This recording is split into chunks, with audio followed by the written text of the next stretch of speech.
Hi guys, we are to explain. आज हम explain करने वाले हैं आया का एनिमे सीरीज के एपिसोड 10 को। बट रुक जाओ एक minute. Thank you for 546 subscribers के लिए। एंड अरिगातो। अरिगातो मीन्स थैंक यू, इसको जापान में कहते हैं। हाँ चलो अब हम हमारे एपिसोड 10 को शुरू करते हैं। एपिसोड 10 की शुरुआत में हमें छोटे जिंगी और युकितो को दिखाया जाता है। जिंगी युकितो को चलना सिखा रहा होता है। युकितो धीरे धीरे चलकर जिंगी के पास आता है और उसे हक करता है और फिर वो जिंगी की उंगली पकड़ता है और उसकी आंखें एक्टिवेट हो जाती है। जिंगी फर्स्ट टाइम ये देखकर शॉक हो जाता है। युकितो की भी पावर एक्टिवेट हो जाती है और वहाँ पर पानी का बबल बनता है। जिंगी डर कर कहता है ये क्या हो रहा है। तभी वहाँ पर मास्टर यानागिसा आकर अपनी स्पेल से उस बबल को तोड़ देते हैं और जिंगी नीचे गिर जाता है। मास्टर यानागिसा जिंगी के पास आकर उसे खड़ा करते हैं और उसकी माफी मांगते हैं। जिंगी उनसे पूछता है युकितो ने अभी क्या किया। मास्टर यानागिसा कहते हैं युकितो में थोड़ी स्पेशल पावर है, उसका वाटर का ऑरा बहुत ही ज्यादा स्ट्रॉन्ग है। तभी युकितो उनके पास आता है। फिर से मास्टर यानागिसा कहते हैं जिंगी तुम्हारा भी वाटर का ऑरा बहुत ही ज्यादा स्ट्रॉन्ग है, इसीलिए तुम और युकितो मिलकर बहुत अच्छा परफॉर्म कर सकते हो। फिर मास्टर यानागिसा जिंगी को बताते हैं कि युकितो ही वाटर ड्रैगन है और उसे ये सब सीक्रेट रखने के लिए कहते हैं। फिर हमें एपिसोड 9 का वो लास्ट वाला सीन दिखाया जाता है जहाँ पर कुरामा सेंसेई उन चारों से कहते हैं तुम सबको यहाँ से चले जाना चाहिए। युकितो कहता है नहीं, हम नहीं जाएंगे क्योंकि हम मास्टर यानागिसा के शिष्य हैं। फिर इबुकी कहता है ठीक है, तुम चारों हमारी मदद कर सकते हो और फिर वो उस ड्रैगन के सामने जाने लगता है। कुरामा सेंसेई उसके पीछे जाकर कहते हैं ये इन बच्चों के लिए बहुत ज्यादा खतरनाक हो सकता है। इबुकी कहता है जो होना है वो होकर ही रहेगा, इसके लिए हम नहीं कुछ कर सकते। और वो उस ड्रैगन के सामने जाकर खड़ा हो जाता है। कुरामा सेंसेई उन चारों के पास आकर कहते हैं तुम चारों बस पीछे रहकर हमारी मदद करना, और एक बात, अगर हमें कुछ हो गया तभी भी तुम उस ड्रैगन के सामने नहीं आओगे। वो चारों ओके कहते हैं। फिर कुरामा सेंसेई भी जाकर उस ड्रैगन के सामने खड़े होते हैं। इबायरा कहती है पर यानागी युकितो, मुझे तुम पर पूरा भरोसा है कि तुम हमारे बॉस की मदद करोगे। चातुरो कहता है तुम हमें नहीं बता सकती कि हम क्या कर सकते हैं क्या नहीं। और फिर वो चारों भी ड्रैगन के सामने आ जाते हैं। पूरे एपिसोड्स में चातुरो का फर्स्ट टाइम मुझे ये वाला डायलॉग बहुत अच्छा लगा। फिर इबुकी अपने हाथ की मदद से उस ड्रैगन के ऊपर हमला करता है और कुरामा सेंसेई भी अपना मंत्र बोलते हैं और उस पर हमला करने के लिए आगे बढ़ते हैं। युकितो और इबायरा भी अपने अपने तरीके से वार कर रहे थे। इबायरा उसको एक घुसा मारती है, युकितो अपना स्पेल बोलता है और उस ड्रैगन को बांध देता है और इबुकी और इबायरा उस ड्रैगन को पंच करने लगते हैं। पर युकितो की पावर इतना स्ट्रॉन्ग न होने के कारण वो ड्रैगन उसे 2 मिनट में तोड़ देता है और इबुकी के ऊपर हमला करने के लिए जाता है। तभी कुरामा सेंसेई उन दोनों के बीच में आकर इबुकी को बचाते हैं। इबुकी कहता है तुम मेरे और ड्रैगन के बीच में मत आओ, और फिर से उन दोनों में झगड़ा शुरू हो जाता है। चातुरो कहता है अगर ऐसा ही चलता रहा तो ड्रैगन हमसे जीत जाएगा। युकितो मन में सोचता है अगर मैं वाटर ड्रैगन हूँ तो मैं क्या कर सकता हूँ। फिर हमें पास्ट का सीन दिखाया जाता है जहाँ पर मास्टर यानागिसा जिंगी से कहते हैं युकितो वाटर ड्रैगन है, ये सीक्रेट बस हम दोनों के ही बीच में रहना चाहिए। जिंगी मास्टर से पूछता है अगर युकितो वाटर ड्रैगन है तो फिर वो अपने रियल फॉर्म में कब आएगा, और अगर वो वाटर ड्रैगन बन गया तो क्या वो फिर से इंसान बन पाएगा। मास्टर यानागिसा कहते हैं जब युकितो हारो और आका की उम्र में आएगा तब शायद वो अपनी पावर को अच्छे से कंट्रोल कर पाएगा, तब वो अपने इंसानी रूप में भी वापस आ सकता है। पर ये सब युकितो के ऊपर डिपेंड करता है। पर युकितो को वाटर ड्रैगन बनाने के लिए तुम सबको बहुत ज्यादा मेहनत करनी पड़ेगी, तुम सबको बहुत सारे मंत्रों को सीखना पड़ेगा। फिर वो जिंगी से एक वादा लेते हैं कि वो युकितो को हमेशा प्रोटेक्ट करेगा। जिंगी भी इसके लिए ओके कहता है और फिर वो युकितो का हाथ पकड़ता है और मुस्कुराता है। फिर हमें एपिसोड फर्स्ट वाला वो सीन दिखाया जाता है जहाँ पर वोल्केनो फटा था और युकितो जिंगी को लेकर भाग रहा होता है, मतलब वो उसको प्रोटेक्ट ही कर रहा था। फिर हमें मास्टर यानागिसा का फ्यूनरल दिखाया जाता है जहाँ पर मेयर और मोमोको-सान बात कर रहे थे। मोमोको-सान कहती है युकितो को इसी आइलैंड पर बड़ा होने दो ना। मेयर कहते हैं यानागी माकोतो के ये आखिरी शब्द थे कि मुझे 15 साल तक युकितो को ऑर्फनेज में रखना होगा, उसे आयाका के लोगों से दूर रखना होगा। मोमोको-सान कहती है युकितो अभी कितना छोटा है, उसने अपने पापा को खो दिया और अब हम भी उसे खुद से दूर भेजेंगे, ऐसे हम नहीं कर सकते। जिंगी कहता है हालांकि मैं भी मास्टर के बातों से सहमत नहीं हूँ, पर हमें मास्टर के आखिरी शब्दों का पालन करना होगा, उन्होंने कुछ तो सोचकर ही बोला होगा। फिर जिंगी युकितो के पास आता है जो कि सो रहा था। फिर युकितो को अगले ही दिन ऑर्फनेज में भेज दिया जाता है। जिंगी बस जाते हुए उसे दूर से देख रहा होता है। जिंगी मनी मन सोचता है, मास्टर ने युकितो को हमसे दूर भेजने का डिसीजन क्यों लिया? क्या वो एक वाटर ड्रैगन है इसीलिए? पर अगर फिर से वो इस आइलैंड पर वापस आ गया तो फिर उसे वाटर ड्रैगन बनने में मास्टर के कुछ मंत्रों की जरूरत होगी। पर अभी मास्टर तो है नहीं और हारो और आका भी अभी मास्टर जाने के दर्द में है। फिर जिंगी डिसाइड करता है कि वो मास्टर की जगह लेगा और उस मंत्र को सीखेगा और फिर वो मास्टर के लिखे हुए नोट्स को पढ़ने लगता है। फिर हमें प्रेजेंट का सीन दिखाया जाता है जहाँ पर वो चारों ड्रैगन के ऊपर फिर से हमला करते हैं। इबुकी अपने गन से, चातुरो अपने पंख से और याको अपने बांसुरी से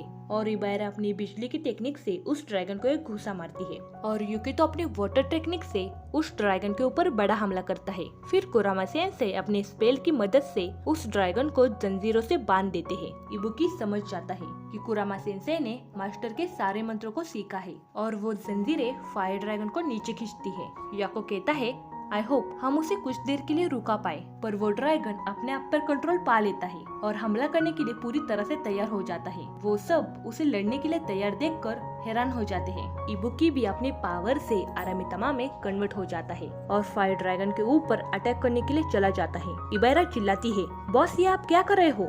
इबुकी कहता है, मुझे एक बात अच्छे से समझ में आ चुकी है कि हम इस फायर ड्रैगन को हरा सकते हैं और वैसे भी कुछ पाने के लिए कुछ न कुछ खोना पड़ता ही है। कुरामा सेंसेई भी उसकी मदद करने के लिए चले जाते हैं। इबुकी अपने पूरी ताकत से उस ड्रैगन के ऊपर हमला करता है पर उस ड्रैगन को इससे कोई फर्क नहीं पड़ता। कुरामा सेंसेई उन चारों के पास आते हैं और कहते हैं, अब तक तुम सबने हमारी बहुत मदद की पर अब तुम सबको यहाँ से जाना होगा और वो उन सबको वापस भेजने लगते हैं। पर वो चारों जाने के लिए मना करते हैं। इबुकी को मास्टर की याद आती है जब मास्टर ने उनको जाने के लिए कहा था और उस वक्त इबुकी को नहीं जाना था। युकितो मनी मन सोचता है, अगर मैं वाटर ड्रैगन हूँ तो मुझे कुछ करना चाहिए, तो मैं क्यों कुछ नहीं कर पा रहा हूँ? जब मुझे खुद के बारे में पता नहीं था तब मेरी शक्तियाँ सबको नुकसान पहुँचाती थी और अभी जरूरत है तो पता नहीं कहाँ गायब हो गई है। तभी वहाँ पर जिंगी आता है और कहता है, अगर उनको नहीं जाना तो मत भेजो। वो सब जिंगी को वहाँ पर देखकर हैरान हो जाते हैं। फिर हमें फ्लैशबैक का सीन दिखाया जाता है।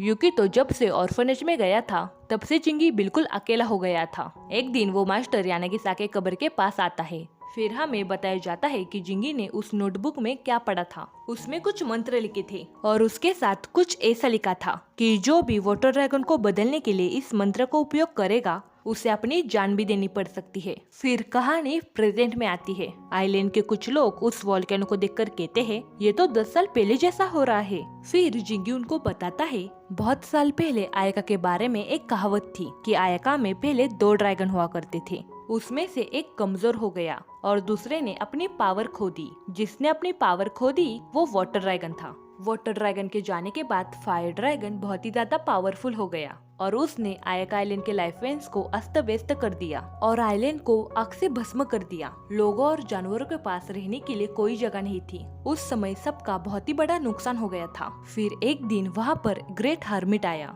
और उसने एक मंत्र बोला और वाटर ड्रैगन की मदद की अपनी पावर हासिल करने में। पर इस सब की वजह से उनकी जान चली गई। पर वाटर ड्रैगन की पावर वापस आने के बाद दोनों एनर्जी बैलेंस होकर रहने लगी। पर फिर से ऐसा सब कुछ होने लगा और वाटर ड्रैगन भी गायब हो गया। इसी की वजह से दोनों का बैलेंस भी बिगड़ गया। पर इस बार मास्टर यानागिसा थे जिन्होंने अपनी जान देकर इस सब को ठीक किया। और उन्होंने बस इतना ही नहीं किया तो वाटर ड्रैगन को मतलब युकितो को एक इंसान की तरह बड़ा किया और फिर वो अगले ग्रेट हर्मिट बने जिन्होंने अपनी जान देकर वाटर ड्रैगन को अपनी शक्ति वापस पाने में मदद की। और उस बुक में बस इतना ही लिखा था। फिर जिंगी आगे नरेट करता है, मैंने इसके बारे में बहुत सोचा, क्या ये रियल में ऐसा हो सकता है? क्या हम रियल में आयका आइलैंड को ऐसे बचा सकते हैं? मैंने वो नोट्स बहुत बार पढ़े पर मैं मास्टर यानागिसा का स्टूडेंट हूँ और इसीलिए मुझे मेरे मास्टर पर बहुत ज्यादा विश्वास है। और वैसे भी अगर हमने कुछ नहीं किया तो आयका आइलैंड पहले जैसा हो जाएगा जहाँ पर कोई नहीं रहेगा और आगे पता नहीं कि युकितो का भी क्या होगा।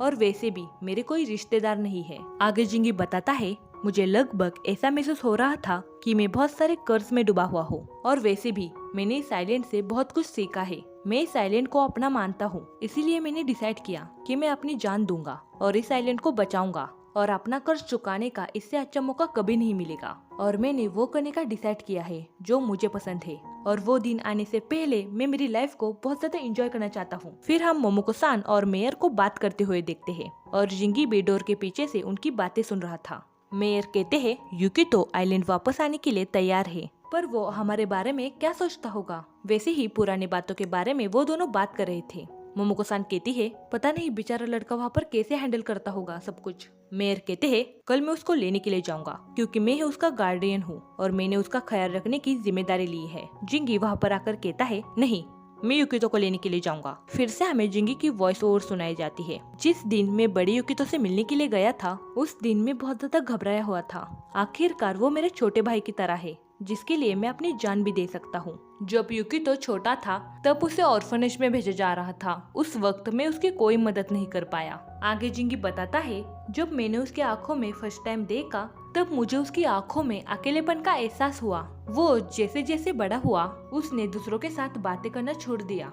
वो बहुत ज्यादा अकेला हो गया था, इसीलिए वो हमेशा उदास रहता था। पर जब जिंगी ने उसके साथ बातें की तब उसको पता चला कि यूकितो बहुत ही ज्यादा सिंसियर और इमोशनल व्यक्ति है और यूकितो को खुश देखकर जिंगी को भी बहुत ज्यादा खुशी होती थी। जिंगी यूकितो के अलावा सोचने के लिए कुछ नहीं कर सकता, इसीलिए जिंगी ने अपनी जान देकर यूकितो को वाटर ड्रैगन बनाने का डिसाइड किया था। आगे जिंगी कहता है इसीलिए मैं अपनी लाइफ को फ्रीली एंजॉय करता था क्योंकि मुझे मरने के बाद किसी भी बात का पछतावा ना रहे। जिंगी ने हमेशा वो किया जो वो चाहता था, पर जब सैनो आइलैंड का वोल्केनो फट गया तब जिंगी समझ गया था कि वो जल्दी मरने वाला है। फिर हमें जिंगी के फ्रेंड्स को दिखाया जाता है जो कि उसे बियर शॉप में ढूंढने के लिए आते हैं। शॉप ओनर उनको बताता है जिंगी अभी अभी ही आया था, जितने भी उसके पैसे थे वो देकर वो चला गया। हालांकि वो थोड़ा उदास दिख रहा था पर मैंने उससे कुछ पूछा नहीं। जिंगी जब कुछ तो सोचते हुए रास्ते से चले जा रहा था तब उसको इबारा दिखाई देती है जो कि यूकितो, चातरो, याको और कुरामा सेंसेई का छुपकर पीछा कर रही होती है। तो जिंगी भी हमारा उसका पीछा करने लगता है,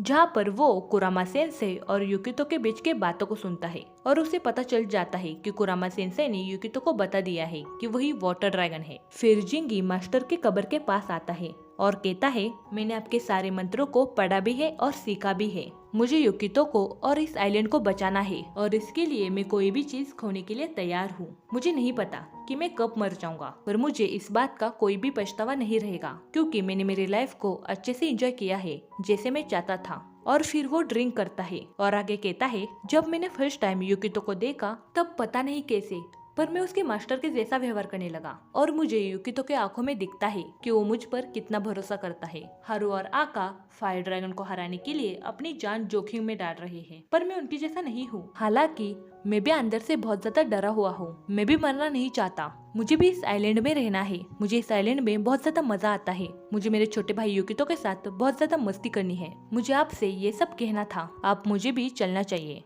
फिर हमें प्रेजेंट का सीन दिखाया जाता है। यूकितो जिंगी से कहता है मास्टर जिंगी कहाँ थे तुम इतनी देर तक? जिंगी कहता है क्या तुम वाटर ड्रैगन बनकर अपनी पावर पाने के लिए तैयार हो? अगर हो तो मैं तुम्हारी मदद कर सकता हूँ क्योंकि मुझे पता है कि किस मंत्रों को इस्तेमाल किया जाता है।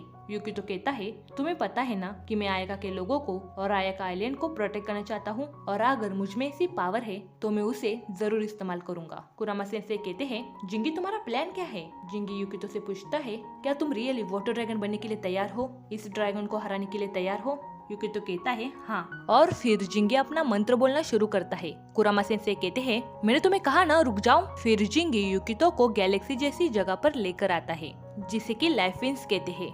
जिंगी यूकितो को बताता है वाटर ड्रैगन की खोई हुई शक्ति को वापस पाने के लिए तुम्हारी और वाटर ड्रैगन की सोल को कनेक्ट करना होगा और ये सब बस लाइफिन्स में ही पॉसिबल है, पर इसके लिए तुम्हारी परमिशन चाहिए। तुम्हें बस नीचे कूदना होगा। यूकितो उस जगह को देखता है। यूकितो कहता है नहीं, मैं तो इसमें नहीं कूदूंगा। जिंगी कहता है अरे डरो मत, मैं भी तुम्हारे साथ इसमें कूदने वाला हूँ भाई। और फिर जिंगी यूकितो का हाथ पकड़ता है और कहता है अब तुम्हारे हाथ में है आयका के लोगों को प्रोटेक्ट करना और मैं तुमसे वादा करता हूँ कि मैं तुम्हें कुछ नहीं होने दूंगा और मैं तुम्हारे लिए अपनी जान दे रहा हूँ। और फिर जिंगी यूकितो को लेकर उस जगह पर जंप करता है। वो दोनों एक पानी जैसी जगह पर जाकर गिरते हैं। वो उस पानी के गहराई में जाने लगते हैं। उनको वहाँ पर वाटर ड्रैगन जैसी एक चीज दिखती है और उसे देखकर यूकितो की पुरानी मेमोरी वापस आती है। और फिर हमें एपिसोड फर्स्ट वाला वो सीन दिखाया जाता है जहाँ पर यूकितो को सपना आता है कि वो पानी के अंदर है और कोई तो उसका हाथ खींच रहा है और वो हाथ खींचने वाला जिंगी था। जिंगी ने उसका हाथ पकड़ा था और उसके मैजिक स्पेल काम करते हैं। युकितो जिंगी का नाम लेता है और उसकी आंखें एक्टिवेट हो जाती है और जिंगी युकितो का हाथ छोड़ देता है और नीचे गिर जाता है। उसकी आत्मा उसके शरीर को छोड़ देती है और वो मर जाता है और उस जगह पर बहुत ही सारा पानी आता है और उसमें से वाटर ड्रैगन बाहर निकलता है जो कि अब फायर ड्रैगन के सामने खड़ा था। इसी के साथ ये एपिसोड यहाँ ही खत्म हो जाता है। चलो बाय गाइस, मिलते हैं नेक्स्ट वीडियो में। थैंक यू फॉर 550 सब्सक्राइबर्स के लिए। थैंक यू, अरिगातो, बाय बाय।